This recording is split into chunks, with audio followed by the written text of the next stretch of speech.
Welcome to the Australasian Law Management Journal and our Q&A podcast series. Through these podcast interviews, we are telling the stories and exploring the leadership and business strategies of some of the leading minds in the Australian legal sector. Hi, I'm Cameron Cooper, editor of the Australasian Law Management Journal. Today, in our Q&A series, we're speaking to Anthony Bekker, the founder and managing director of BizTech Lawyers, an international technology and business law firm that lives and breathes high-growth tech startups. With a background in tech M&A and known for his innovative approach to business, Anthony's at the front line of leadership trends in the law. I hope you enjoy this podcast.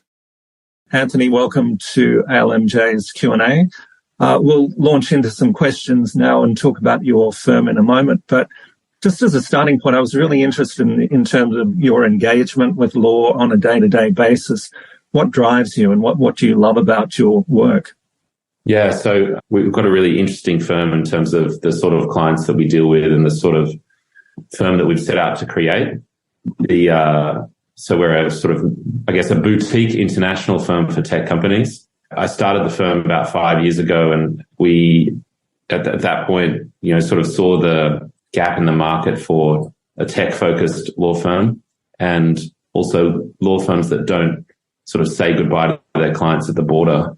And over the ensuing period we've grown into the US and the UK and really trying to follow the course that our clients do in terms of Australian and international startups, but startups growing cross-border. And that's changed not just from startups, but also into scale-ups and truly global tech companies.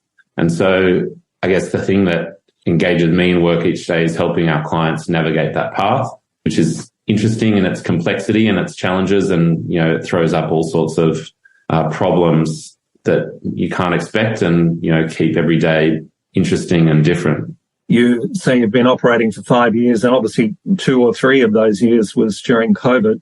Did that present any particular problems, and how have you come out of that difficult period? It was interesting for the tech sector. COVID was something of an opportunity. I guess it was coincident with very low interest rates and a very ample funding. There were lots of venture capitalists pumping a lot of money into the industry.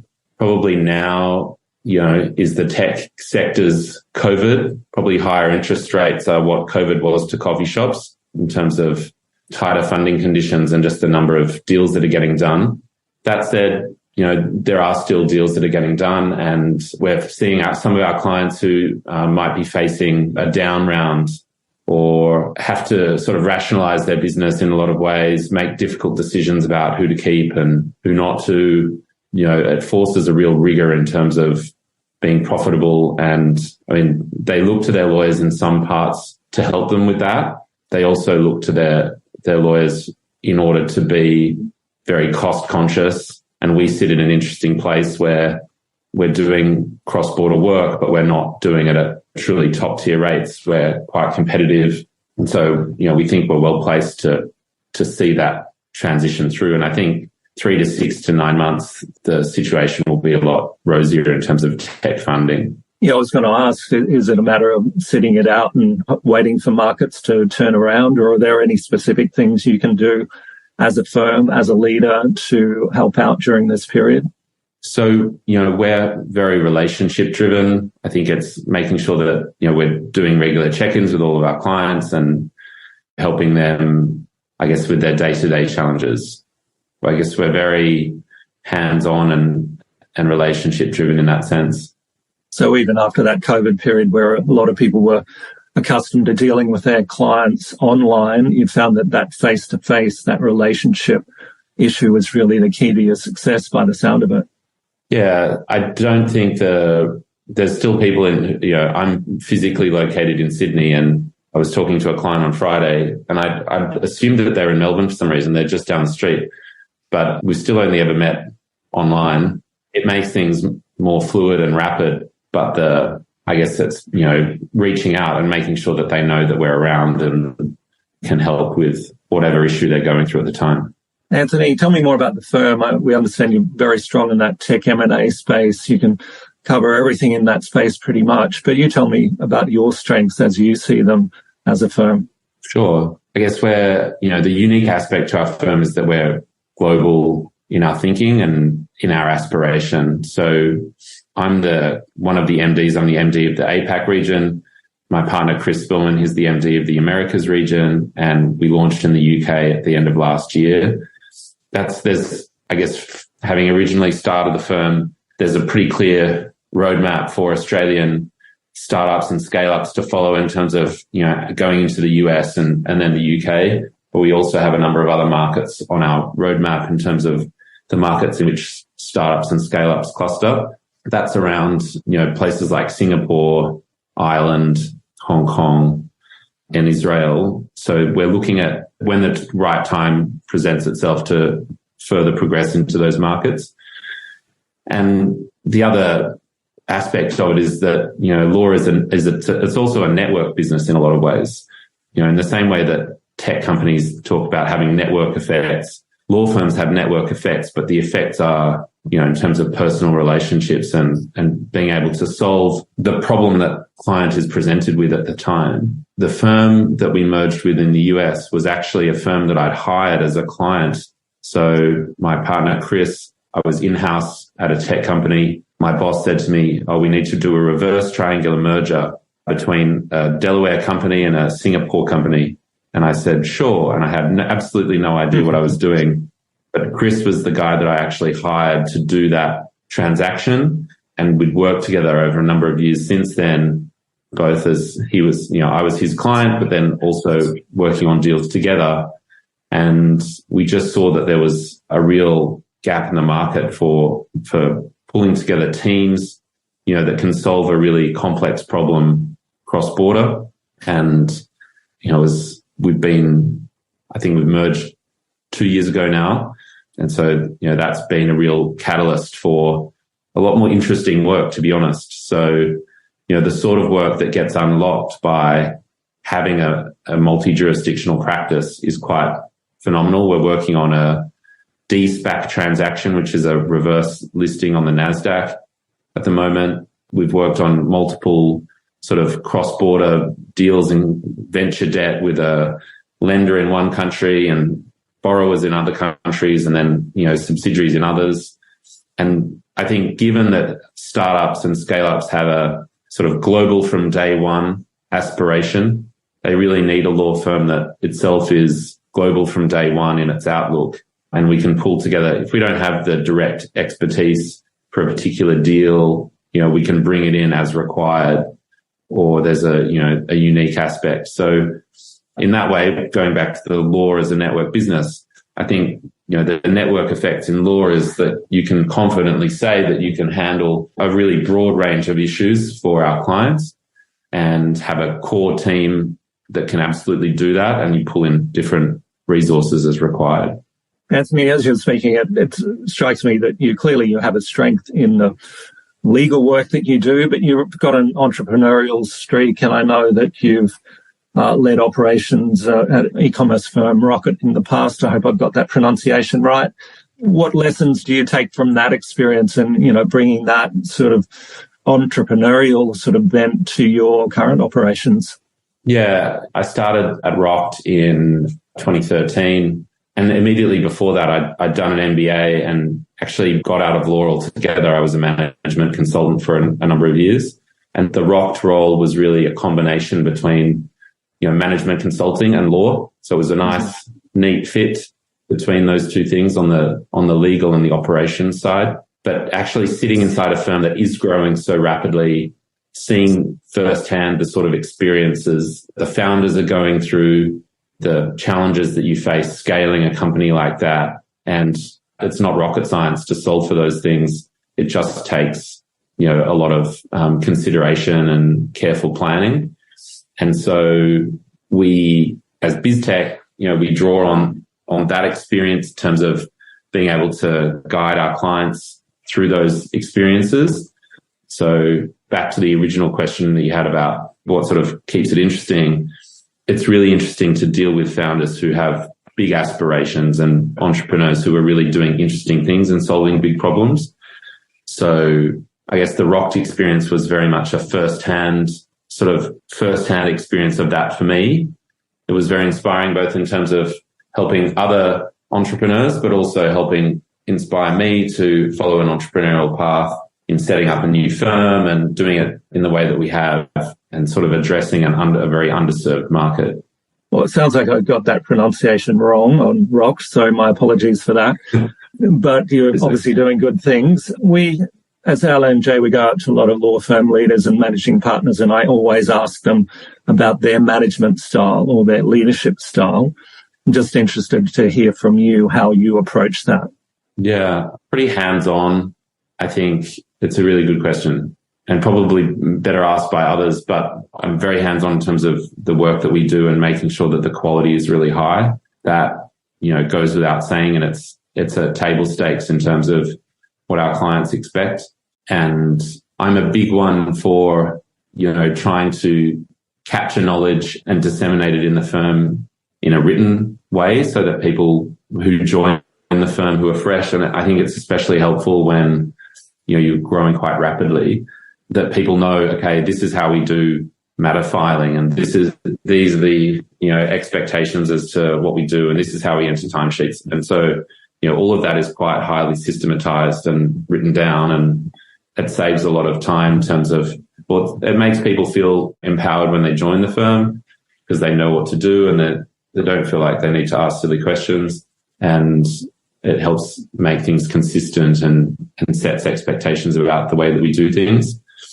I think the other aspect of my leadership style is that there aren't any silly questions, and the more that people can challenge the thinking in terms of what we're doing and the sorts of approaches that we're taking to different problems is absolutely to be celebrated. And definitely learn new things from other people in our team all the time. On learning, I think, embracing learning as a way of almost doing business. We're getting up to speed with our clients' businesses very rapidly. It takes, sometimes we have absolutely no idea the sorts of things that they're doing, or it's very experimental, or it's a new industry with limited regulation and we need to get up to speed. So embracing that opportunity to learn about something completely different and, celebrating that, because it's a very unique opportunity. And Anthony, on that side of law firms often talk about, their culture is particularly good, or they're after a particular type of people who fit into their team culture. Do you have any feelings like that, the sort of people that you want to surround yourself with, for example? Yeah. So, business is obviously extremely personal, and I think it only goes so far as the people. So and that clients that have that trust in us and trust in a specific lawyer, that they need to have that trust across the whole team. We look for people with high emotional intelligence. We look for people who are pragmatic problem solvers.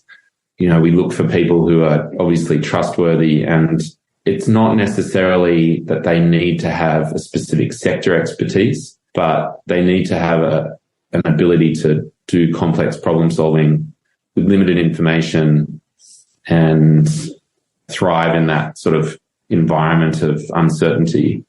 A lot of people talk about culture being important, but the other buzzword is innovation. And I understand that you're up for an award, or you're certainly a finalist in the Australasian Law Management Awards in that Innovator of the Year category.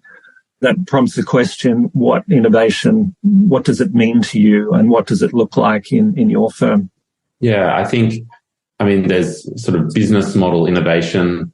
We're not a subscription-based law firm, and we're not we offer fixed fees, but we offer basically all types of fees to our clients depending on what they want. We're sort of agnostic on how people want to pay us. We're more interested in, I think, so the business model innovation is an innovation, but it's actually been around for a while. I think our innovation is to address the clients where they are, which is facing a cross-border problem and grappling with their own internationalization. So that's what our clients are solving for. And in terms of our innovation or our lens on it, it's how do we help them do that? So it can be complex to solve for. So you've got very large firms who also solve for those things, but frequently in those firms, the Australian team is somewhat disconnected from the foreign team, and they may not have dealt with each other much. And they've also got, structurally, they've got separate profit pools, and, the local firm is sort of effectively, a sister firm to the firm overseas. So there's very little incentive to refer work cross-border to do that. We have a global profit pool at BizTech. We've got every incentive to refer work cross-border where it arises and bring in people in other teams to help with those problems, with those client problems. And so I guess setting ourselves up in that way slightly, differently than a partnership, a Varian, group of partnership structure is something of an innovation, but we're not the first firm to do it. So, but it does differentiate us in terms of how we think about solving problems and not having any impediments to dealing with things in a truly global fashion. Well, good luck in that awards process. I hope you get over the line. I'm not sure if you've heard yet, but it's an honour to be in that list, no doubt. Thank you. Interested, Anthony, given your expertise in that tech sector, clearly there's a lot of headlines at the moment around technology innovations and generative AI and ChatGPT and what that's going to mean for law firms, businesses, whether it's going to threaten jobs or whether it could actually be something that really helps law firms. Do you have a view on that? Yeah, I think it's an absolutely game-changing technology, I think, in a lot of ways. If you think about how good ChatGPT, you put pretty difficult questions into ChatGPT and it gives you like a very, very good answer. And you think, okay, it knows that much about what I'm expert at or what I know about.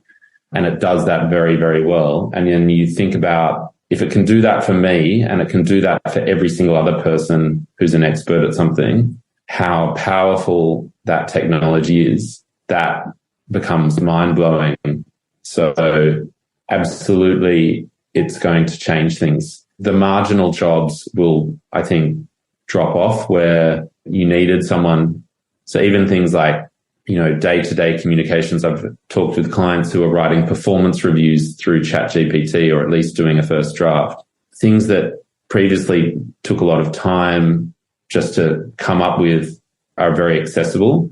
Obviously, there's, with any sort of thing that gives you a first draft of something, it needs to be carefully thought through and not assume that it's right and not assume that. I think there was an example where a prosecutor or a lawyer in the US was using cases made up by ChatGPT. Yeah. Obviously, there's guardrails that need to be put in place and you need to have good sources for your information and it needs to be, you can't use it recklessly, but it's such a powerful tool. The sort of marginal cost of words and content moves to zero. So like the necessity, and at least I guess at a certain level, not at an expert level, but at a basic level, the marginal cost of words is zero. So it will displace a lot of people whose, I guess, value add is not great. Yeah, it's interesting to me. Fascinates and potentially frightens me as a writer that a blog that I might have taken 2 to 3 hours to write before ChatGPT can do it in about 25, 26 seconds.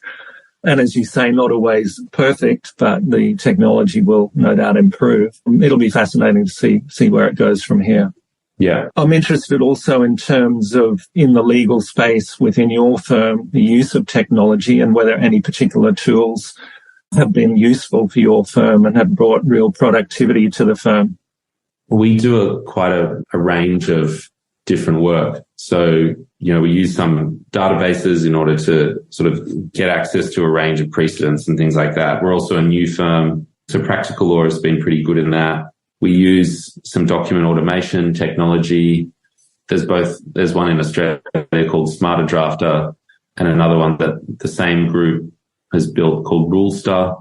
That allows you to set up your documents in order that, your templates, in order that they're faster to produce.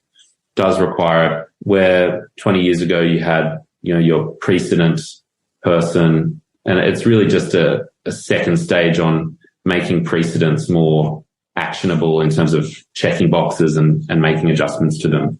So that's useful to a point. In terms of the sort of our business, we've had to grapple with international, being multi-company and multi-currency.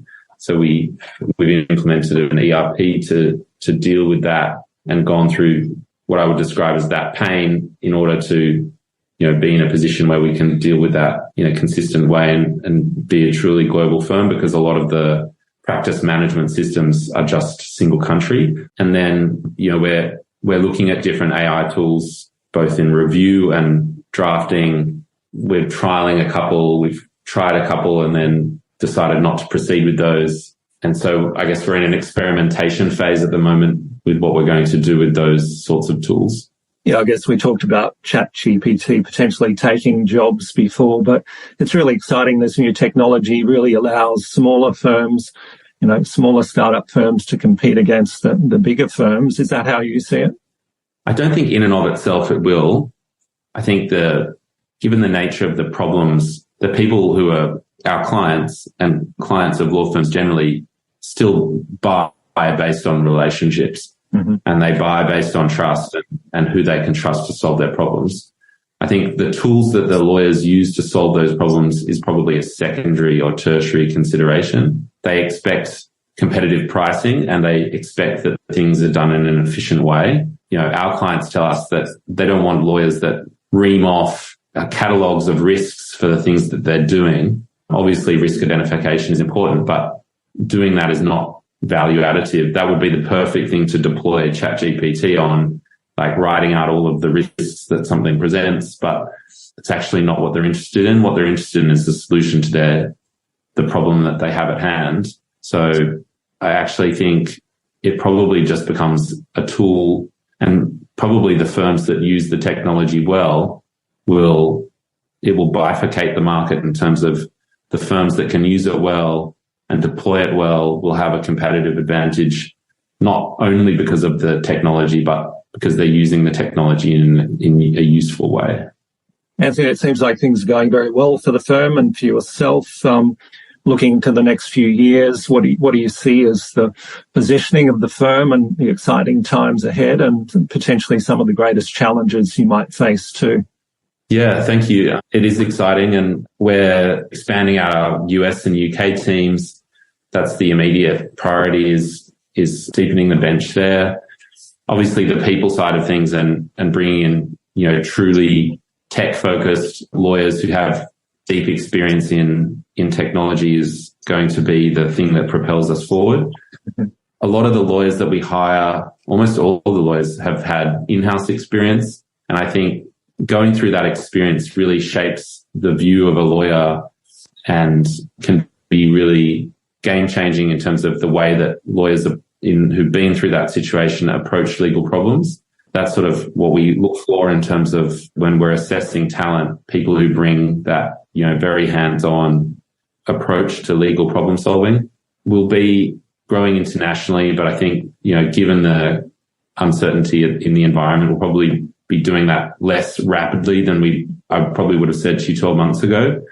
We're still having conversations with different people in the markets that I mentioned earlier, Singapore, Ireland, and the EU, and Israel is obviously another market that has an amazing tech scene. So we'll be looking selectively and opportunistically at those markets, and so positioning ourselves to be a truly global firm with experts in each of those markets. Anthony, it's been great to get your insights on what the firm's doing. Really appreciate your time. But were there any other final messages you wanted to get across about the firm, or indeed any other messages to law firm leaders? I guess the thing that we haven't talked about is coping with, stress and making sure that one's mental health is as good as it can be. I guess for me, this is something that my wife and I started during COVID actually, but, we got a trainer to start training us outdoors, and we've kept that up 3 days a week. And that keeps me sane, probably not enough in terms of, or as much as should be doing, but like that, doing that and keeping that perspective on health and well-being is obviously important. What is the training that you're doing, Anthony? it's like cardio in the park, basically. Right, yes. Body weight training in the park. Lots of burpees and lots of squats and all fun and games, stuff like that. Right, yes. And I think the other message, it's very easy to get caught up into the day-to-day of the industry that you or I work in or a specific lawyer works in. But, being mindful of the broader context in which lawyers sit in terms of their role in the broader public discourse about things like human rights and, things like the voice. I think that there's a real role to play for lawyers in terms of advancing, social justice and human rights issues separately to just the day-to-day of a specific deal or case or matter. So I think being mindful of that and not being afraid to stand up for those issues when they arise, even if it's not directly in your wheelhouse or day-to-day area, but obviously someone needs to do it. And lawyers are generally people who are very well equipped to do that. It's a very good point and a nice way to round it out, and also to remind those lawyers they've got to do more burpees every day by the sound of it. Thanks for your time, Anthony, and all the best in the coming years. Thanks for listening to the Australasian Law Management Journal Q&A podcast. If you enjoyed this episode, please consider subscribing. For more law management insights, please visit lmhub.com.au.